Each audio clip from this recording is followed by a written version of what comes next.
Picture this. An electrical inspector walks right onto your job site and forces your contractor to rip out literally thousands of dollars of newly pulled wire. Why? Well, because your crew installed it right up against a corrugated roof deck, and the roofers just blasted it with metal screws from above. It's a complete disaster, a massive fire hazard, and a direct violation of Rule 12-22. Welcome to This Explainer. Today, we're strapping on our hard hats and taking a virtual job site walkthrough to master Section 12 of the 2024 Canadian Electrical Code. If you're an apprentice prepping for that RedSeal exam, you are exactly where you need to be. Here's our game plan for today's walkthrough. We're going to start by looking up at air systems and ceilings, then head outside for underground trench safety. From there, we'll tackle tricky spots like hoistways, floors, and roofs, test your skills with some job site troubleshooting, run through a rapid-fire RedSeal practice exam, and finally, lock it all in with a quick revision summary. Section 1. Air systems and ceilings. Okay, let's dive into this. Imagine we're walking onto the main floor of our virtual job site, and I want you to look up. We've got HVAC systems, ductwork, and drop ceilings. Now, the code has absolutely strict rules about what can and cannot go up there.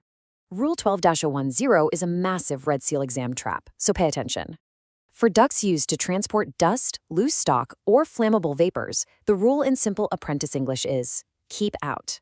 No standard electrical gear goes in there unless it's specifically marked for that exact purpose, because otherwise it's a huge explosion hazard. But in a suspended drop ceiling, a lay-in ceiling plenum, the code gives us a bit of a break. You are allowed to run a flexible cord up there to supply pole-type multi-outlet assemblies.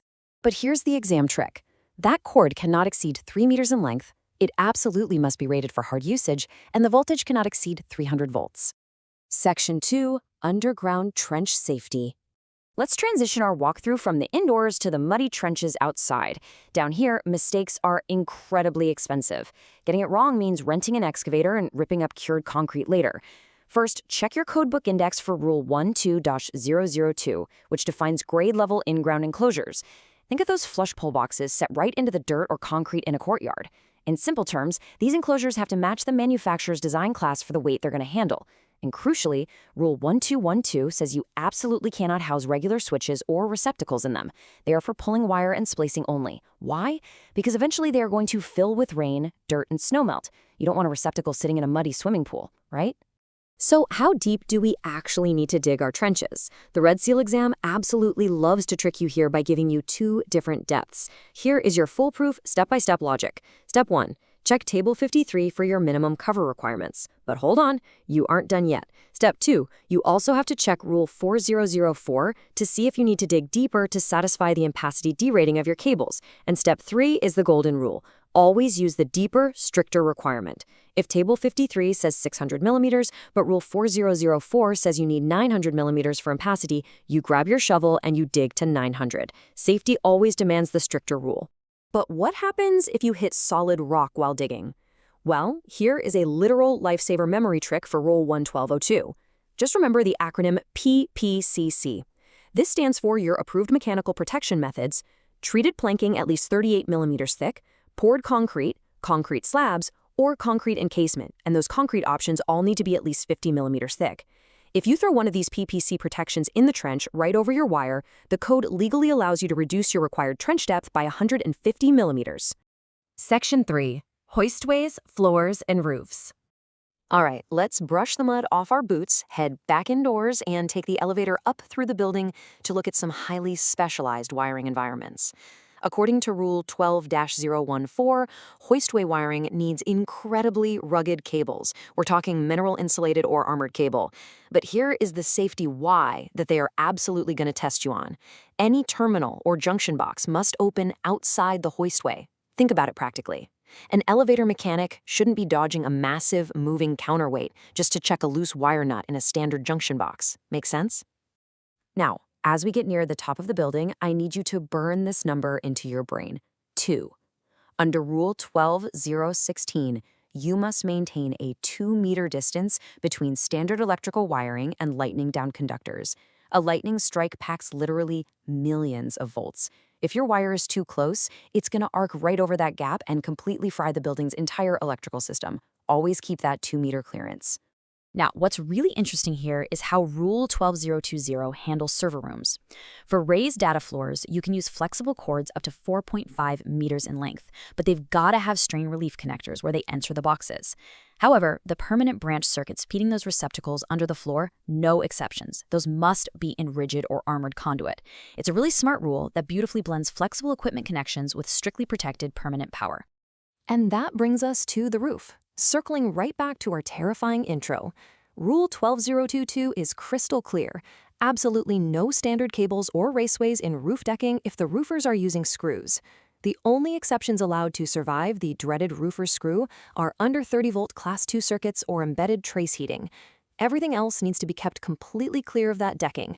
Section 4. Job site troubleshooting. Let's shift gears for a second. I'm taking off my instructor hat and throwing on my job site foreman hard hat to test your ability to apply these rules in the real world. Listen up, here are 2 challenges. Scenario 1, you catch a first-year apprentice installing a GFCI receptacle inside a flush-grade in-ground enclosure out in the landscaping. Scenario 2, you're running an underground feed. Table 53 says you need 600 millimeters of cover, but your shovel hits solid, unbreakable rock at 400 millimeters. What is your exact next move? Think about it. All right, here are your code-backed fixes. For scenario 1, you rip that receptacle out immediately. Rule 12-012, subrule 15, strictly forbids standard devices in those boxes because of water pooling. For scenario 2, remember our memory trick. You add PPC, mechanical protection, like a 50 millimeter concrete slab, right over the wire. This legally reduces your depth requirement by 150 millimeters. So your new minimum depth calculation is 600 minus 150, which gives you 450 millimeters. You dig a shallow 150 millimeter trench right into that rock, grout it, and boom, you're good to go. That right there is how knowing Section 12 saves a doomed installation. Section 5, RedSeal Practice Exam. All right, crack those knuckles. It's time for the RedSeal Bootcamp Rapid Fire Test. I'm going to read these fast to simulate actual exam pressure, so pay close attention to the exact wording. Question 1. Max length for a flex cord in a suspended ceiling. A, 1.5 meters, B, 3 meters, or C, 4.5 meters. Question 2. How much screened sand is required above and below direct buried cables? 50, 75, or 100 millimeters. Question 3. Max sand particle size. 2.5, 4.75, or 6 millimeters. Question 4. Lightning down conductor clearance. 1, 2, or 3 meters. Question 5. Minimum thickness for treated planking protection. 38, 50, or 75 millimeters. Lock them in. Let's check your work. 1 is B, 3 meters maximum for lay-in ceilings. 2 is B, 75 millimeters of sand both above and below. 3 is B, 4.75 millimeters max particle size, so those sharp rocks don't cut the cable jacket. 4 is B, 2 meters clearance for lightning safety. And 5 is A, 38 millimeters for treated planking. Home stretch, final 5. Push through it and trust your gut based on our walkthrough. Question 6, minimum thickness for poured concrete protection. 38, 50, or 100 millimeters. Question 7, trench depth reduction if using mechanical protection.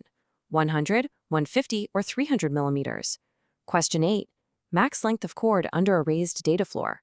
3, 4.5, or 6 meters. Question 9, what is actually allowed in a screwed roof deck? NMD 90, Class 2 under 30 volts, or AC 90. Question 10, hoistway junction boxes must open. Inside, outside, or either.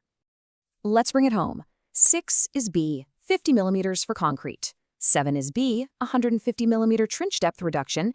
8 is B, 4.5 meters under data floors. 9 is B, only Class 2 under 30 volts or trace heat in screwed roof decks. And 10 is B, outside. So the crucial point here is always think about the safety logic. Hoistway boxes open outside to protect the elevator mechanic, and those roof deck rules exist to stop a single screw from burning the entire place down. Section 6, Quick Revision Summary. Huge congrats on surviving that practice exam. If you nailed those, you're in great shape. Let's transition into our final wrap-up before you hit the books again. Here are your ultimate cheat sheet takeaways for Section 12 that you need to absolutely burn into your memory. 1. Vapor ducts mean no standard gear, while drop ceilings allow a max 3-meter hard usage cord. 2. Always use the deeper trench requirement between Table 53 and Rule 4-004. 3. PPCC mechanical protection reduces your required trench depth by 150 millimeters. 4. Hoist way boxes absolutely must open outside the shaft. And 5. No regular wiring in screwed roof decking. Now, this brings us to a really critical realization. Think about it for a second. If a single roofer's screw can compromise an entire building's electrical system, what other hidden dangers are lurking just behind the drywall on your job site? As an apprentice, the code isn't just a book of annoying rules meant to make your life difficult. It's a literal manual for keeping buildings from burning down and keeping your fellow tradespeople alive. You carry immense responsibility every time you pick up your tools. Keep studying, keep asking why, and master that code book. Thanks for joining me on this explainer, and keep up the great work.